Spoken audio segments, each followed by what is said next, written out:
खेकडा हा एक उभयचर प्राणी आहे. जगामध्ये खेकड्याच्या 4000पेक्षा जास्त जाती आहेत. या प्राण्याला कणा नसतो, तसेच त्याला मान आणि डोकेही नसते. खेकड्याला 8 पाय आणि 2 मोठ्या नांग्या असतात. या नांग्यांचा तो आपल्या संरक्षणासाठी उपयोग करतो. त्याच्या लहान पायांमध्ये 4च पेशी असल्यामुळे या पायांमधली ताकद कमी असते. कोकणात माणसे खेकडे आवडीने खातात. खेकड्याच्या अनेक प्रजाती आहेत. खेकडा हा प्राणी समुद्रापासून ते नद्यांमध्ये आढळून येतो. खेकड्यांच्या 4000पेक्षा जास्त प्रजाती आढळून येतात. रंगीबिरंगी खेकड्यांच्या काही प्रजाती पाहायला मिळतात. खेकडा हा प्राणी मांसाहारी तसेच शाकाहारी सुद्धा असतो. खेकडा हा प्राणी त्याच्या कण्याद्वारे श्वास घेतो, म्हणून खेकडा पाण्याजवळ राहतो. खेकड्याचे डोळे गोगलगाई सारखे दिसतात. खेकडा हा वाकडा चालत असतो. खेकड्याचा उपयोग लोक खाण्यासाठी करतात. खेकडा या प्राण्याला बाजारामध्ये मोठ्या प्रमाणात मागणी असते. तर चला मग खेकडा या प्राण्याविषयी सविस्तर माहिती पाहूया. खेकडा हा प्राणी ओलाव्याच्या ठिकाणी, समुद्रामध्ये, नदी, तलावांमध्ये आढळून येतो. हे वेगवेगळ्या देशांमध्ये सुद्धा आढळतात.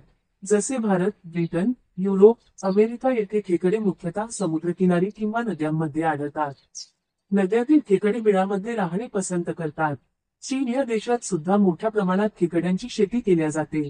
भारतात मोठ्या प्रमाणावर खेकड्यांची शेती केल्या जाते. खेकड्याचा उपयोग माणूस खाण्यासाठी करत असतो. खेकड्यांच्या आकारमानात विविधता आढळते. जिवंत कालवांच्या मृदुकाय प्राण्यांची एक जात, शरीरात राहणारा वाटाणा खेकडा फक्त 1.6 मिलीमीटर एवढा असतो. जपानमध्ये मॅक्रोप्टेरा आणि टास्मानियामध्ये स्युडोकार्सिनस हे आकाराने मोठे असलेले राक्षसी खेकडे आढळतात.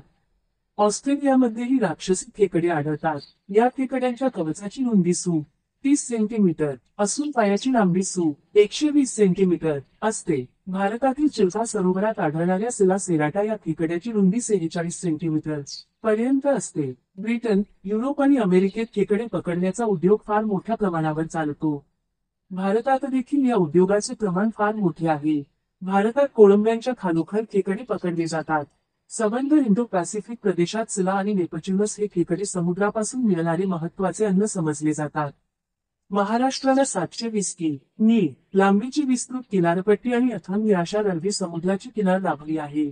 या किनारपट्टीला भूप्रदेशाशी 70 खाड्या जोडतात.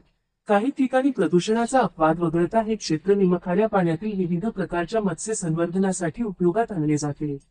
निमखाऱ्या पाण्यातील कोळंबी, मासे, खेकडा संवर्धनाचे प्रकल्प कार्यान्वित आहेत. यामधील खेकडा हा प्रामुख्याने मोठे अर्थार्जन मिळवून देणारा घटक आहे. या खेकड्याला स्थानिक पातळीवर तसेच प्रादेशिक, राष्ट्रीय आणि आंतरराष्ट्रीय पातळीवर मोठी मागणी आहे. खेकड्याची मासेमारी ही प्रामुख्याने झिले टाकून अथवा फाटकी जाळी टाकून केली जाते. या प्राण्यांमध्ये नर आणि मादी एकत्र आल्यानंतर त्यांचे मिलन होते. मादी अंडी टाकण्यास सुरुवात करते. खेकडा मादी 1 ते 3 कोटीपर्यंत अंडी टाकतात. मादी ही अंडी अनेक दिवस तिच्या पोटामध्ये साठवून ठेवते. खेकड्याच्या वेगवेगळ्या प्रजातींमध्ये 2 आठवड्यापर्यंत मादी अंड्याचे पोषण करते. अंड्याच्या पिवळ्या फुलक्यांचा रंग चॉकलेटी झाला की ही अंडे फुटायला सुरुवात होतात. अंड्यांची पूर्ण वाढ होते. त्यानंतर अंड्यामधून अळ्यांच्या स्वरूपात मादी त्यांना पाण्यामध्ये सोडते. यांना जियाळ्या असे म्हणतात.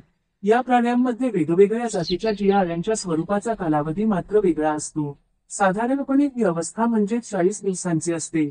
4 ते 5 वेळा या अळ्या आपले कवच टाकतात व त्यांचे मोठ्या अळ्यांमध्ये रूपांतर होत जाते. मोठ्या अळ्यांना मेंगालोप असे म्हटले जाते. सर्वात शेवटी मेगालोपचे छोट्या खेकड्यामध्ये रूपांतर होते. छोटे खेकडे सुद्धा बऱ्याचदा त्यांचे कवच टाकतात. जोपर्यंत कडक कवच त्यांना येत नाही, तोपर्यंत जुने कवच टाकून नवीन कवच येईपर्यंत खेकडाची त्वचा मुलायम असते. हा खेकडा कानाकोपऱ्यांमध्ये दगडाखाली लपून बसतो. त्यामुळे शिकारीपासून त्याचे संरक्षण होते. 12 ते 18 महिन्यांमध्ये खेकडा परिपूर्ण तयार होतो. खेकडा या प्राण्याबद्दल माहिती आवडल्यास आमच्या चॅनलला सबस्क्राईब करा.